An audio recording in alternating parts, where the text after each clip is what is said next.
ఈరోజు Osmania university arts college ముందు భారత విద్యార్థి federation SFI Osmania university committee ఆధ్వర్యంలో సంతకాల సేకరణ కార్యక్రమాన్ని నిర్వహిస్తున్నాం.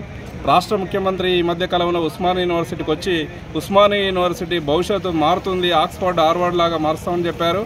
డిసెంబర్ 7వ తారీఖు కూడా వస్తున్నారని రాష్ట్ర ముఖ్యమంత్రి గారు ఓయూకి వస్తున్నారనే విషయం కూడా ఇప్పుడే తెలిసింది.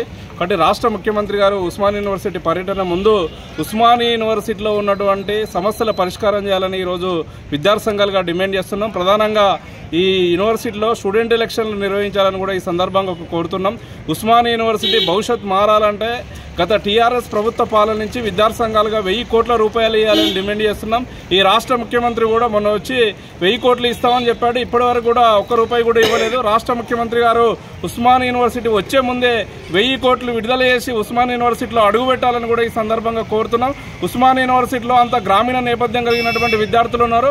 ఎవరికి పెరిగిన ధరల అనుగుణంగా స్కాలర్షిప్లు మెస్ బిల్లులు రావట్లేదు. కాబట్టి ప్రతి పీజీ విద్యార్థికి, పిహెచ్డి విద్యార్థికి ఫెలోషిప్ సౌకర్యాన్ని కల్పించాలని కూడా ఈ సందర్భంగా కోరుతున్నాం. ఉస్మానియా యూనివర్సిటీని ఆక్స్ఫర్డ్, హార్వర్డ్ లాగా మారుతామని గొప్పగా చెబుతున్నటువంటి ముఖ్యమంత్రి గారు ఆచరణలో కూడా నిలబెట్టే విధంగా చర్యలు తీసుకోవాలని ఈ సందర్భంగా మేము డిమాండ్ చేస్తున్నాం.